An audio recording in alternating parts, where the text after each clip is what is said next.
नमस्कार, जय जोहार। क्या आप भी गवर्नमेंट एग्जाम्स की तैयारी करना चाहते हैं? क्या आप भी मेमोरी टेक्निक्स और ट्रिक्स के जरिए बहुत ही कम समय में स्मार्ट स्टडी करना चाहते हैं? क्या आप चाहते हैं कि सीजी व्यापम टॉपर आपको पढ़ाए? तो डाउनलोड करिए योगेंद्र साहू क्लासेस ऐप। यहाँ 10 से अधिक गवर्नमेंट एग्जाम्स क्रैक करने वाले और सीजी व्यापम टॉप करने वाले योगेंद्र सर CGPSC और सीजी व्यापम के अंतर्गत होने वाले सभी एग्जाम्स की तैयारी कराएं। तो डाउनलोड करिए Yogendra Sahu classes app to be the best, learn from the best.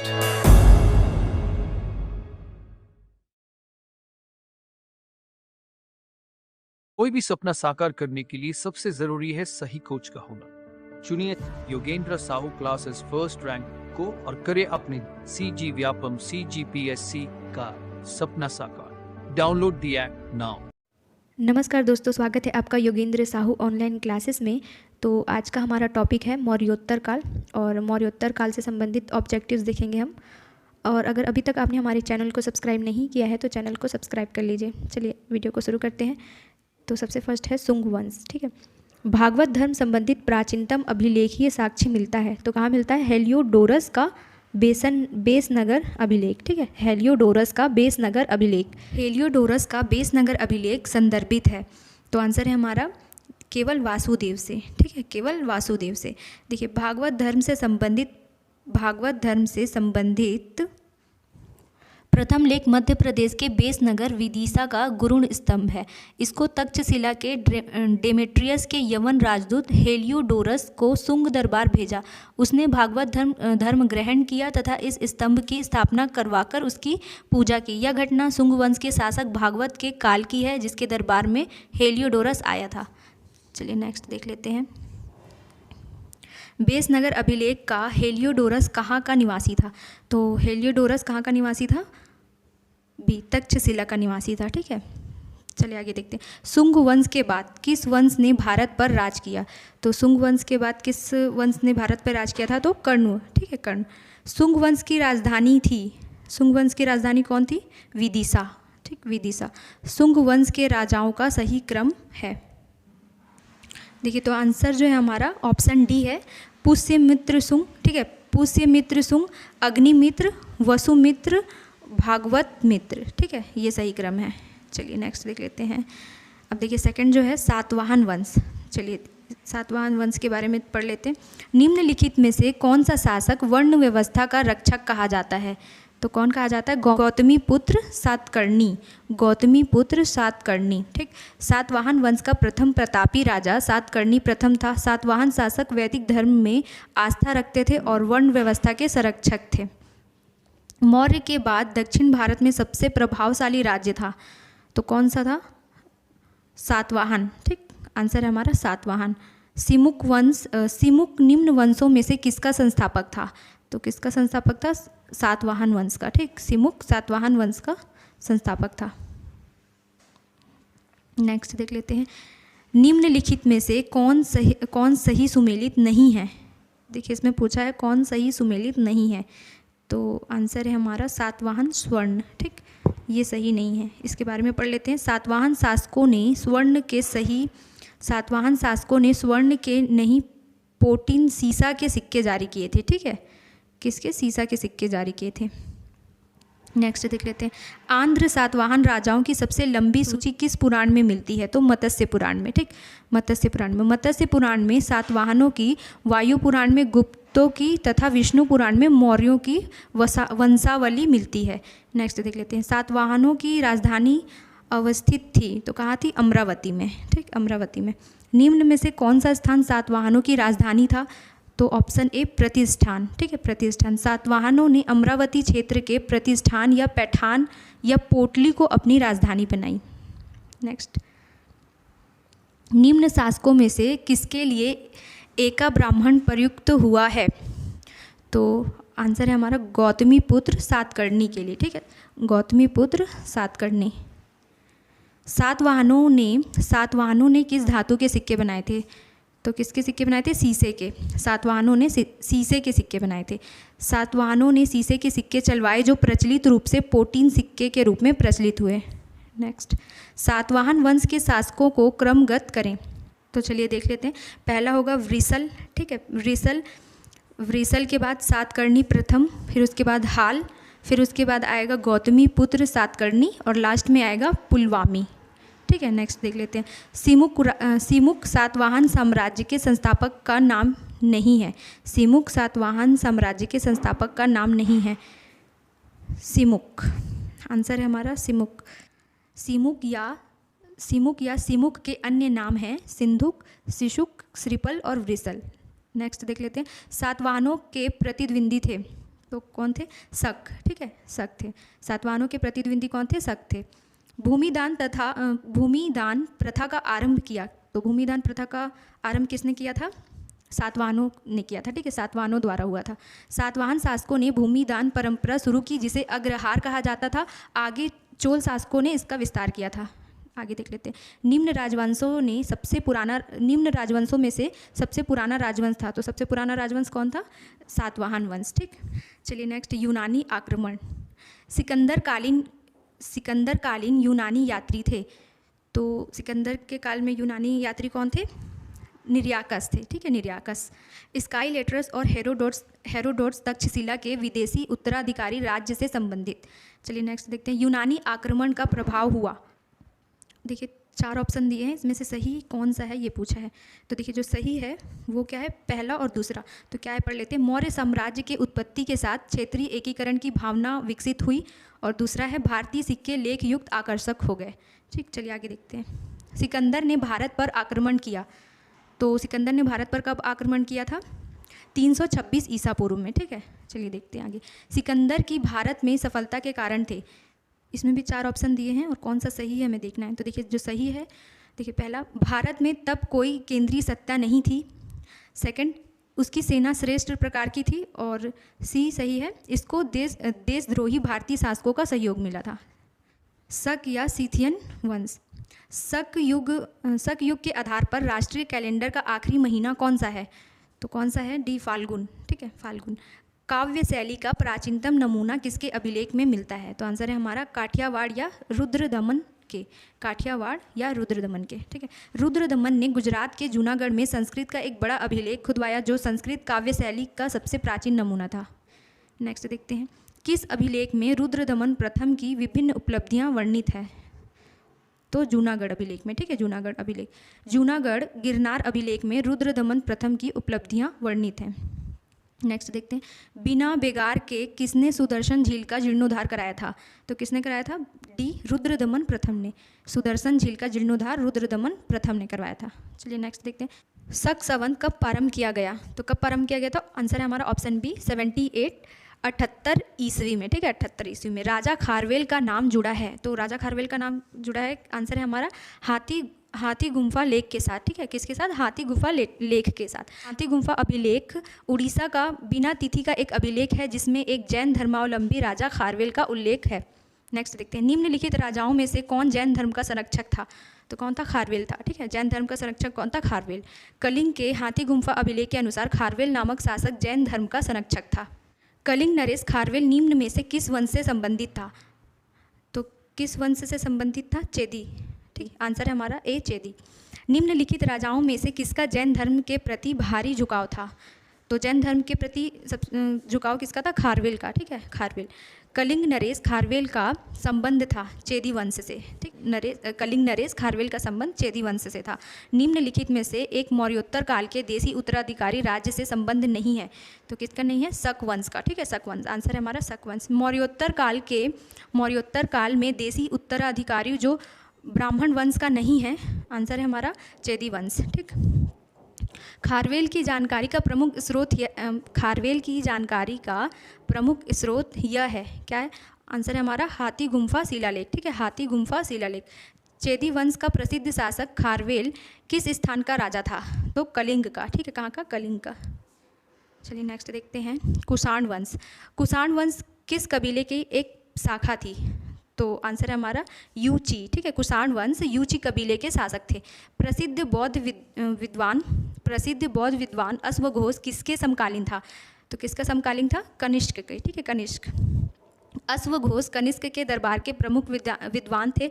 इनकी रचनाएं संस्कृत में हैं। बुद्ध चरितम, वज्रसूची, सारिपुत्र प्रकरण और सौदरानंद सूत्रालंकार आदि। गौतम बुद्ध को एक देवता का स्थान किस राजा के युग में प्राप्त हुआ? गौतम बुद्ध को एक देवता का स्थान किस राजा के युग में प्राप्त हुआ? तो कनिष्क के, ठीक है, कनिष्क राजा। चलिए नेक्स्ट देखते हैं, इसके बारे में पढ़ लेते हैं। कनिष्क के शासनकाल में चतुर्थ बौद्ध संगीति आयोजित की गई, जिसमें बौद्ध संप्रदाय को 2 भागों में बांट दिया गया। पहला था हीनयान और महायान दूसरा, जिसमें महायान संप्रदाय के लोगों ने गौतम बुद्ध को देवता मानकर उनकी मूर्ति की पूजा करना आरंभ कर दिया। नेक्स्ट देखते हैं। उत्तरी तथा उत्तरी पश्चिमी भारत में सर्वाधिक संख्या में तांबे के सिक्के को जारी किया था। किसने किया था? कुषाणों ने, ठीक है। तांबे के सिक्के को किसने जारी किया था? कुषाणों ने। कुषाणों ने सर्वाधिक मात्रा में शुद्ध सोने के सिक्के चलवाए, जबकि सर्वाधिक मात्रा में तांबे के सिक्के भी जारी किए। प्राचीन भारत में निम्न में से किस एक ने नियमित रूप से सोने के सिक्के चलाए थे? किसने चलाए थे? कुषाण ने, ठीक है, कुषाण ने।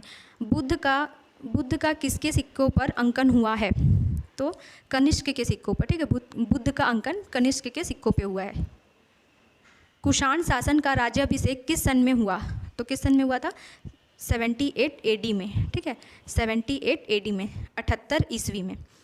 कनिष्क के समकालीन निम्नलिखित नामों का अध्ययन करें और निम्नांकित उत्तर कोड के अनुसार अपना उत्तर इंगित करें। देखिए आंसर जो है हमारा ऑप्शन सी है, ऑप्शन सी 1 और 2, ठीक है, अश्वघोष और वसुमित्र। चलिए अश्वघोष किसका समकालीन था? तो अश्वघोष कनिष्क का समकालीन था, ठीक। निम्नलिखित में से कौन एक कनिष्क के दरबार से संबंध नहीं है? किसका कनिष्क के दरबार से संबंध नहीं है? तो पतंजलि का, ठीक। पतंजलि पुष्यमित्र शुंग के समकालीन थे, ना कि कनिष्क के। पतंजलि किसके समकालीन? पुष्यमित्र शुंग के थे, ठीक है। निम्नलिखित में से कौन कनिष्क प्रथम के दरबार में नहीं गया था? तो कौन नहीं गया था? विशाखदत्त कनिष्क प्रथम के दरबार में नहीं गया था। विशाखदत्त हर्षवर्धन के समकालीन थे, कनिष्क के नहीं, ठीक है। विशाखदत्त किसके समकालीन थे? तो हर्षवर्धन के समकालीन थे। चलिए नेक्स्ट देखते हैं। निम्नलिखित नगरों में से किसका उल्लेख कनिष्क के अब तक के अभिलेख में नहीं है? तो किसका नहीं है? श्रावस्ती का, ठीक। श्रावस्ती अभिलेख मौर्यकालीन है। निम्नलिखित में से किस वंश के साम्राज्य की सीमाएं भारत के बाहर तक फैली थी? तो आंसर हमारा कुषाण वंश, ठीक है। कुषाणों का राज्य मध्य एशिया से मथुरा तक विस्तृत था। निम्नलिखित युग्मों में से कौन सा एक सही सुमेलित है? देखिए इसमें सही ऑप्शन देखना है, तो ऑप्शन बी सही है, कुषाण गंधार कला शैली, ठीक, ये सही है। बाकी जो 3 दिए हुए हैं, हड़प्पा सभ्यता, चित्रित धूसर मृदभांड गलत है। मुगल का अजंता चित्रकारी, ये भी गलत है। मराठा पहाड़ी चित्र शैली, ये तीनों गलत है। सही कौन सा है? कुषाण गंधार कला शैली। चलिए आगे देखते हैं। कला की गंधार शैली निम्न समय में फली फूली, तो आंसर है हमारा ऑप्शन ए, कुषाणों के समय में, ठीक है। गंधार शैली यूनानी हेलेनिस्टिक आर्ट से प्रभावित थी, जो कुषाणों के काल में पूर्ण रूप से विकसित हुई। नेक्स्ट देखते हैं। अफगानिस्तान का बामियान प्रसिद्ध था, तो आंसर है हमारा बुद्ध प्रतिमा के लिए। अफगानिस्तान का बामियान बुद्ध प्रतिमा के लिए प्रसिद्ध था। जो कला शैली भारतीय और यूनानी ग्रीक आकृति का सम्मिश्रण है उसे कहते हैं, क्या कहते हैं? गंधार, ठीक है, गंधार। भारतीय और यूनानी आकृतियों का सम्मिश्रण गंधार शैली है, ठीक है। गंधार कला शैली एक संश्लेषण है। आंसर है हमारा भारतीय तथा यूनानी कला का। किसका? भारतीय तथा यूनानी कला का। गंधार कला भारतीय व यूनानी मूर्ति कला का मिश्रण और संश्लेषण है।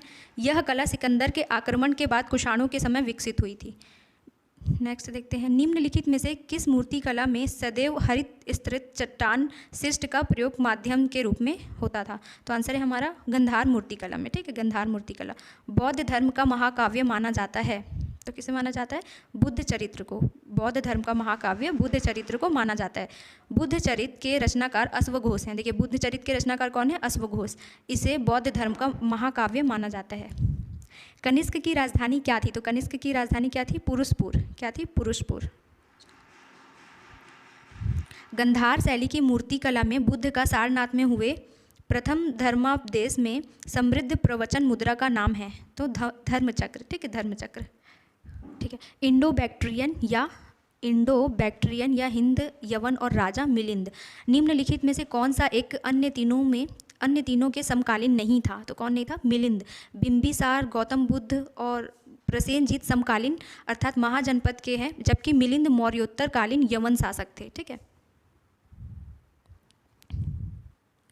निम्नलिखित में से किस शासक को सर्वप्रथम सोने के सिक्के जारी करने का श्रेय जाता है? तो किसे जाता है सोने के सिक्के जारी करने का श्रेय? इंडो बैक्ट्रियन को। ठीक है, इंडो बैक्ट्रियन को। वह स्रोत जो प्राचीन भारत के व्यापारिक मार्गों पर मौन है, तो क्या कौन है? आंसर है हमारा मिलिंद पन्हो। ठीक है, मिलिंद पन्हो है। मिलिंद पन्हो क्या है? पाली ग्रंथ है। ठीक है, पाली ग्रंथ है। मिलिंद पन्हो मिलिंद और किस बौद्ध भिक्षु के मध्य संवाद में है? तो नागसेन। आंसर है हमारा नागसेन। निम्न में से कौन सी कुषाण साम्राज्य की राजधानी थी? तो कुषाण साम्राज्य की राजधानी क्या थी? मथुरा थी। ठीक है, मथुरा। योग सूत्र के रचयिता कौन है? योग सूत्र के रचयिता पतंजलि हैं। योग सूत्र योग दर्शन का मूल ग्रंथ, इसकी रचना महर्षि पतंजलि द्वारा किया गया था। योग सूत्र के चित्त को एकाग्र कर ईश्वर में लीन होने का विधान है। चलिए नेक्स्ट देख लेते हैं, विविध देख लेते हैं। प्राचीन भारत में निम्नलिखित में से किस पार्थियन राजा के शासनकाल में सेंट थॉमस भारत आया था? तो किस राजा के शासनकाल में सेंट थॉमस भारत आया था? तो ऑप्शन सी। तो आंसर है हमारा गोंडो फर्नेस। ठीक है, गोंडो फर्नेस। मौर्योत्तर काल में पहलवन वंश के आक्रमणकारी गोंडो फर्नेस के समय सेंट थॉमस भारत आए। मद्रास के निकट इनकी हत्या कर दी गई। नेक्स्ट देखते हैं, निम्नलिखित में से कौन सी कृति किसी विधवा के पुनर्विवाह को प्रतिबंधित करती है? तो आंसर है हमारा मनुस्मृति। ठीक है, मनुस्मृति। अर्थशास्त्र मौर्य काल के प्रशासन का वर्णन, अष्टाध्यायी पाणिनि द्वारा रचित, जिसमें कश्मीर का वर्णन है, साथ ही यह प्रथम व्याकरण ग्रंथ है। नेक्स्ट मनुस्मृति, यह हिंदू धर्म का विधि ग्रंथ है जिसमें विधवा पुनर्विवाह प्रतिबंधित है। याज्ञवल्क्य स्मृति, ये क्या है? गुप्त काल में सर्वप्रथम कायस्थों या लाला का उल्लेख याज्ञवल्क्य स्मृति में किया गया है, जबकि एक जाति के रूप में सबसे पहले कात्यायन स्मृति में कहा गया है। नेक्स्ट तोरमान किस जातीय दल का था? तोरमान किस जातीय दल का था? तो आंसर है हमारा ऑप्शन बी, हूण जाति का था। ठीक है, तोरमान भारत पर दूसरे हूण आक्रमण का नेता था। नेक्स्ट देखते हैं, विक्रम संवत कब से प्रारंभ हुआ? तो विक्रम संवत कब से प्रारंभ हुआ था? Option B 57 BC। ठीक है, 57 ईसा पूर्व। नेक्स्ट देखते हैं, सूची 1 तथा सूची 2 को सुमेलित कीजिए। चलिए देख लेते हैं इसे। देखिए, गंधार कला का आएगा कुषाण, जूनागढ़ अभिलेख रुद्रदमन प्रथम। गंधार कला का कुषाण, जूनागढ़ शिलालेख है रुद्रदमन प्रथम। मिलिंद पन्हो का आएगा मिनेंडर और तक्षशिला का आएगा पथिक। चलिए नेक्स्ट देख लेते हैं, वाकाटक वंश का उद्भव हुआ? तो आंसर है हमारा सातवाहनों और चालुक्य के काल के मध्य। सातवाहनों और चालुक्य के काल के मध्य वाकाटक वंश का उद्भव हुआ। ठीक, प्राचीन काल के भारत पर आक्रमण के संबंध में निम्नलिखित में से कौन सा एक सही कालानुक्रम है? तो कौन सा सही है इसमें पूछ रहा है? तो यूनानी शक कुषाण। आंसर है हमारा यूनानी शक कुषाण। ठीक, नेक्स्ट देखते हैं, पहला ईरानी शासक जिसने भारत के कुछ भाग को अपने अधीन किया था? तो कौन सा ईरानी शासक है? Cyrus second. ठीक है, साइरस द्वितीय कुरुस ने सर्वप्रथम जेनरोसिया के रेगिस्तानी रास्ते से भारत पर आक्रमण कर कुछ क्षेत्रों पर अधिकार कर लिया। इसके बाद दारेबाहु ने भी भारत पर आक्रमण किए थे। चलिए नेक्स्ट देख लेते हैं, निम्नलिखित में से कौन सा युग्म सही नहीं है पूछ रहा है। ठीक है, कौन सा युग्म सही नहीं है? तो भीतरी का आएगा पुलकेशिन द्वितीय, ये गलत है। बाकी जो 3 हैं, नासिक का गौतमी पुत्र, हाथी गुम्फा का खारवेल, गिरनार का रुद्रदमन प्रथम, ये तीनों सही है। गलत कौन सा इसमें? भीतरी का पुलकेशिन द्वितीय, ये गलत है। ठीक है, भीतरी स्तंभ लेख स्कंदगुप्त से संबंधित है। भीतरी स्तंभ लेख किससे संबंधित है? स्कंदगुप्त से संबंधित है। ठीक, मौर्योत्तर काल के संबंध में निम्न कथनों पर विचार कीजिए। देखिए, इसमें भी कौन सा सही है देखना है। तो कौन सा सही है? दूसरा और तीसरा सही है। मौर्योत्तर काल के सामंतवाद की शुरुआत हो चुकी थी, ये सही है। तीसरा क्या है? मौर्योत्तर काल में क्षत्रिपी शासन व्यवस्था को ईरान से अपनाया गया था, ये दोनों सही है। ठीक है, और जो फर्स्ट है, शुंग वंश के शासन काल में वैष्णव धर्म अपने चरम उत्कर्ष पर था, ये गलत है। ठीक है, चलिए नेक्स्ट देखते हैं, कर्ण वंश के संस्थापक थे। तो कर्ण वंश के संस्थापक कौन थे? वसुदेव कर्ण। कौन थे? वसुदेव कर्ण। चलिए नेक्स्ट देख लेते हैं, विक्रम संवत प्रारंभ किया। तो विक्रम संवत प्रारंभ किसने किया था? उज्जैन के विक्रमादित्य ने। किसने? उज्जैन के विक्रमादित्य ने विक्रम संवत प्रारंभ किया था। नेक्स्ट देख लेते हैं, भारत पर प्रथम बार किस विदेशी आक्रमणकारी ने हमला किया था? तो सबसे पहले भारत पर किसने हमला किया था? तो कुरुश ने किया था, ठीक है, कुरुश ने। कवि कालिदास के नाम का उल्लेख किस लेख में हुआ है? लेख में कालिदास का उल्लेख हुआ है, तो आंसर है हमारा एहोल के उत्कीर्ण लेख में। एहोल के उत्कीर्ण लेख में कालिदास के नाम का उल्लेख है, ठीक है। नेक्स्ट देखते हैं, निम्नलिखित में से कौन सी जोड़ी प्राचीन भारत का राजा एवं राजवंश सुमेलित है? तो कौन सा सही है इसमें पूछा है, तो आंसर हमारा मूलदेव सुंग वंश, ये जो है ये सही है, ठीक है, मूलदेव सुंग वंश, ये सही है। निम्नलिखित को कालक्रमानुसार व्यवस्थित कीजिए। देखिए इसका सही क्रम क्या है, पहला सातवाहन, दूसरा वाकाटक और तीसरा चालुक्य, ठीक है, ये सही है। सातवाहन, इसकी स्थापना प्रथम शताब्दी ईसा पूर्व में हुई है। वाकाटक वंश जो है इसकी स्थापना 3री शताब्दी ईस्वी में हुई, और चालुक्य वंश इसकी स्थापना 10वीं शताब्दी ईस्वी में हुई। चलिए नेक्स्ट देख लेते हैं। सातवाहन वंश सातवाहन शासकों के संदर्भ में निम्नलिखित कथनों में से कौन सा वे कथन सत्य है? तो कौन सा कथन सही है पूछा है, तो पहला और दूसरा सही है, दोनों सही है, ठीक है। सातवाहन नरेश प्राकृत भाषा के पोषक थे, सही है। सातवाहन काल में कला के लोक पक्ष को अधिक प्रोत्साहन मिला है, ये भी सही है। भाषा, सातवाहन शासक संस्कृत व प्राकृत भाषा के पोषक थे। इस वंश के 17वें शासक हाल के प्राकृत भाषा में गाथा सप्तशी नामक श्रृंगार रस प्रधान नामक ग्रंथ की रचना की थी। मूर्ति कला, सातवाहन काल में अमरावती मूर्ति कला का विकास हुआ, जिसका संबंध बौद्ध धर्म से है।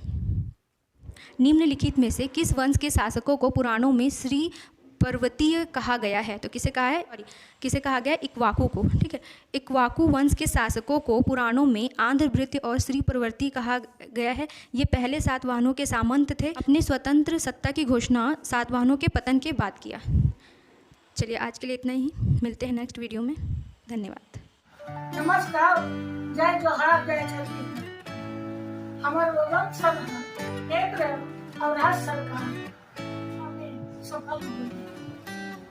2018 में हमारे छत्तीसगढ़ में ड्यूटी स्थापना हुई। इसमें हमारे छत्तीसगढ़ में पहला नंबर आया। तो हर तरह अपन सरकारी नौकरियां छोड़ के अपने भविष्य पर पूरी तरह समर्पित है। सरकारी नौकरी करना चाहता हो तो गूगल पे तो गोविंद साहू डाउनलोड करो और आज से अपन तैयार